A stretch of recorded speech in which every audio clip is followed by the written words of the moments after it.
ያላደረጋችሁ ላይክ አድርጉ፣ ሼር ያላደረጋችሁ ሼር አድርጉ፣ ሰብስክራይብ ያላደረጋችሁ ቻናሉን ሰብስክራይብ አድርጉ። ለምን የአማራ ህዝብ ወደ እንደዚህ ያለው ሁኔታ ውስጥ ገባ?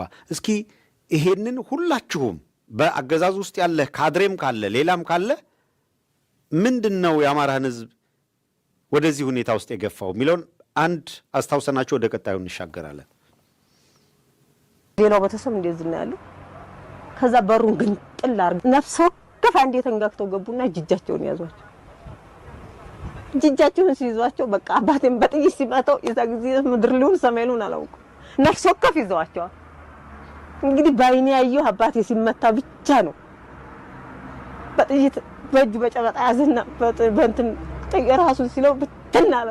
እንግዲህ እኔ ወደ ጎረቤት ስገባ የልጅ አባት በዚህኛው መንገርጣት እሱ ተከትሎኛል። ስለሱ ደግሞ ተከትላኛል ብሎ ነው። የት እንደደረሰ እሱ ይሙት ይዳን አላውቅም።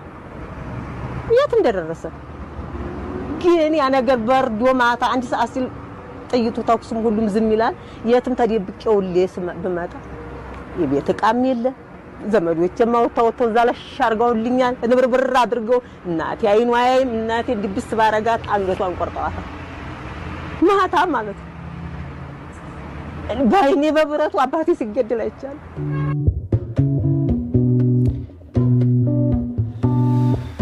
የተገደሉ ቢደሞ የዛን ሰዓት በሰዓቱ 13 ቤተሰብ ነበር ከቤት ያለው። ያ ሁላ እኔ ሰወጣ 13 ሁላ ነው ያለቀብኝ።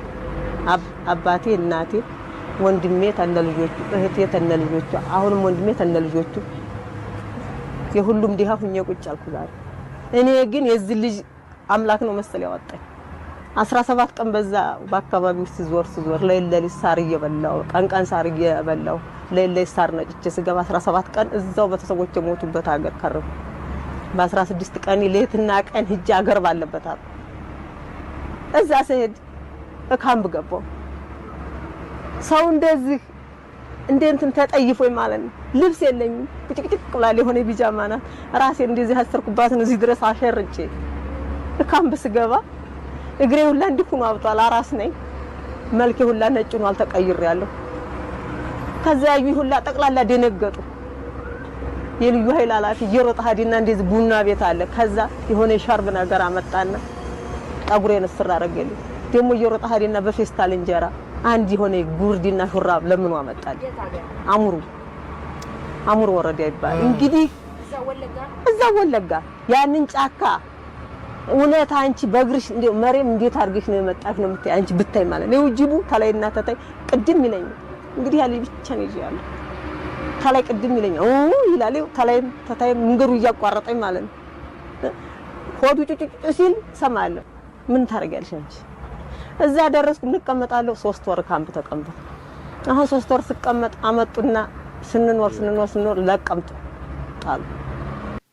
እንደዚህ ያለው መራር ግፍ በዚህ ህዝብ ላይ በሚፈጸምበት ጊዜ አብይ አህመድ እነ ብርሃኑ ጁላ ተዋቸው ነበር የሚሉት። ማረም ሶፍት ስጧቸው፣ እንባቸውን የሚጠርጉበት ያልቅሱ ተዋቸው ነበር የሚሉት። አንድ የአማራ ልጅ ፋኖ ሆኖ ለመውጣት ካስገደዱት ነገሮች አንዱ እንደዚህ ያሉ የእናቶቹ ለቅሶና ጩኸት ነው።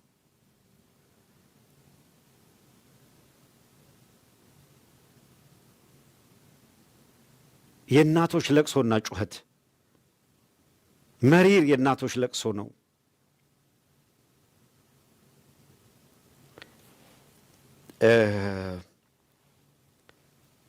ይሄንን ግፍ አይቶ ወደ ጫካ ከወጣ በኋላ ይሄንን ግፍ አይቶ እታገላለሁ ብሎ ከወጣ በኋላ ኦህዴድን ምህረት ለምኖ ኦህዴድን ይቅርታ ጠይቆ ተመልሶ እንዲህ የገዛ ህዝቡን ወደ ጨፈጨፈው አካል ሄዶ እጅ የሚሰጥ አካል እንዴት ያለ የተረገመ ነው። ይሄ ብቻ አይደለም፣ ይደንቃችኋል። ትላንትናና ዛሬ እነ ጸዳሉ ከድተው መሄድ አንድ ጥፋት ነው። ይሄንን ግፍ አሁን ያያችሁትን ግፍ ተቃውመው እናቶቻቸውን ከስቃይ የቅርብ ጊዜ የቢቢሲ ዘገባ ታስታውሳላችሁ። ከ2700 በላይ የጥቂት ወረዳ ሳምፕል ተወስዶ መከላከያ በሚባለው ኃይል በግድ የተደፈሩ ሕፃናትና እናቶች፣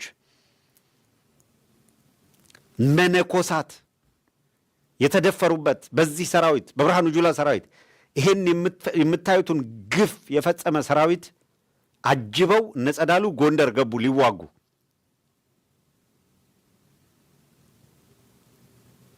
እነ ኮሎኔል ፋንታሁን መንገድ ከማመላከት አልፈው ነገ ጦር መርተው ሊመጡ ነው ማለት ነው።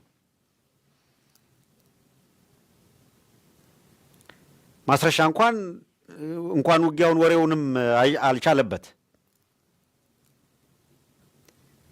ከየት ያመጣውንስ ሰራዊት የትኛውን መርቶ ነው ሊዋጋ የሚችለው? ለመንገድ መሪነትም የሚሆን ሰው አይደለም። ሌላውን ተውት። ግን እጅግ የሚያሳዝነው እንዲህ ያለ ግፍ በህዝብ ላይ የፈጸመብህን ሰራዊት መርተህ ጎንደር ትመጣለህ ልትዋጋ ጸዳሉ።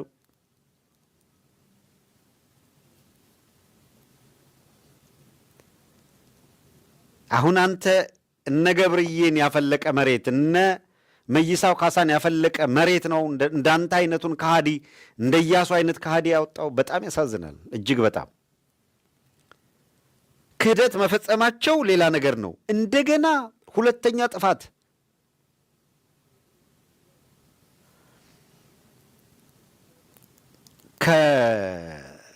ከክህደታቸው በላይ እንደገና ደግሞ ያንኑ ማህበረሰብ ከኦህዴድ ጋር ሆነው ሊዋጉት መጥተዋል።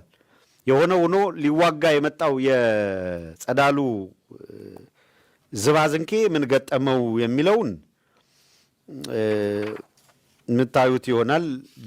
በተወሰነ ደረጃ ዘርዘር አድርገን የተወሰኑትን ለማቅረብ እንሞክር። ከሰሞኑ አገዛዙ ውልቅልቁ መውጣቱን ተከትሎ ነው የእነ ጸዳሉን ከፊት ይሄ ሚሊሻው እየተበጠረ እጅ እየሰጠ ድራሹ እየጠፋ ስለሆነ ትላንትናም በዝርዝር በቪዲዮም ማስረጃ ቀርቦ ስታዩት ነበረ። አሁን የነ ጸዳሉ ግሩፕ ደግሞ መጣ። እሱም በጠብሰው ሲቆሉት ተበታትኖ የጸዳሉ አጃቢ ሳይቀር ቀምሷል።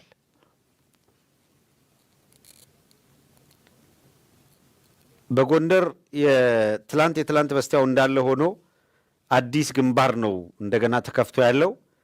የአፋብህን የአማራ ፋኖ ብሔራዊ ንቅናቄ በላይ ዘለቀ እዝ አንደኛ ኮር የሜጀር ጀነራል ውባንታ ባተ ተወርዋሪ ክፍለ ጦር ቀኑን ሙሉ የዘለቀ ብርቱ ውጊያ ሲያካሄድ ውሏል። ይሄ እነ ኢያሱ አባተ ከድተው ሽጠውት ለመሄድ የሞከሩት ራሳቸውን ይዘው የተወሰኑ ከሃዲያንን ይዘው ሄደዋል። ነገር ግን የሜጀር ጀነራል ውባንታ ባተ ተወርዋሪ ክፍለ ጦር ሙሉ ቀን ከአገዛዙ ኃይል ጋር እነ ኢያሱ መርተው ካመጡት አካል ጋር ሲዋጋ ውሏል። ውጊያው ከባህር ዳር ጎንደር መስመር ወረታ ዙሪያ ፎገራ ምድር ላይ ነው ሲካሄድ የዋለ።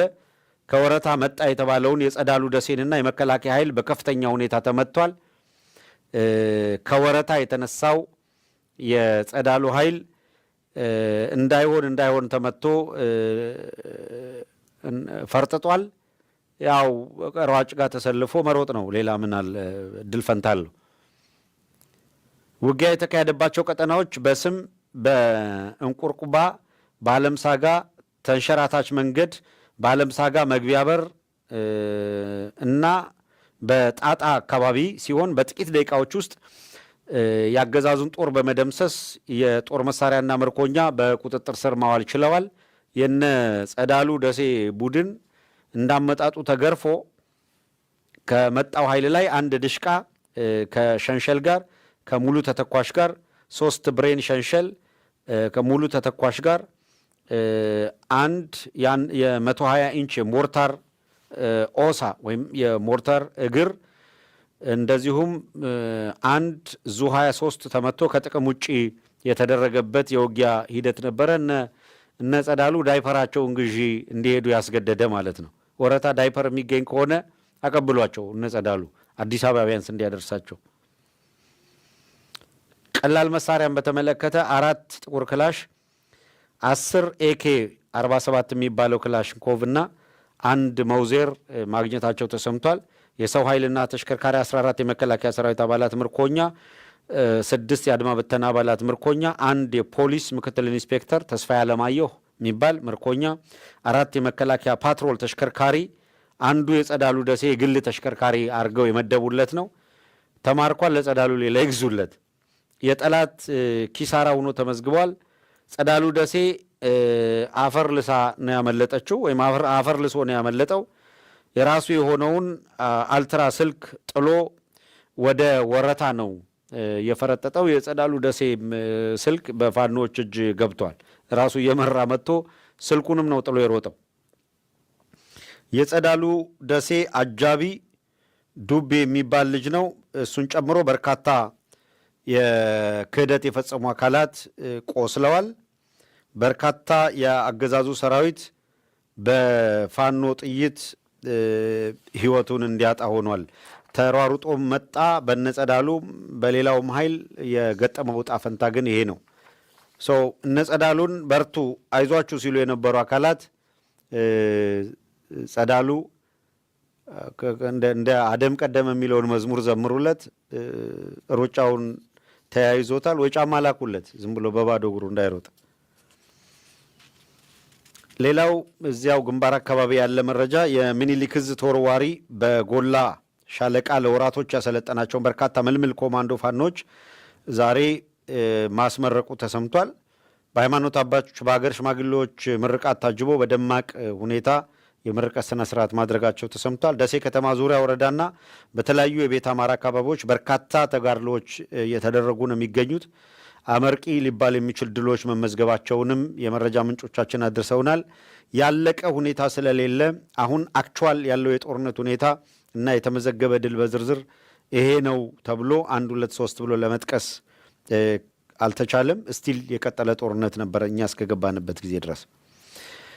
እንግዲህ እየተመዘገቡ ያሉ ድሎችን በተመለከተ የሚኒሊክ ዕዝ ተወርዋሪ በላጎ ሻለቃ አናብስቶች በትጥቅና በሰው ኃይል ራሳቸውን እያጠናከሩ ያደራጁ የመጡበትን እድል ፈጥሮላቸዋል በሚለው የመረጃ ምንጫቻችን ከግንባር ያቀበሉን። በቀጣይ ተጨማሪ ስልጠናዎችን በማካሄድ በእውቀትና በሰው ኃይል እንዲሁም በትጥቅ የበለጠ ራሳቸውን እንደሚያደራጁ የተወርዋሪ ሻለቃ አመራሮቹ ለመረጃ ክፍሎቻችን ገልጸዋል።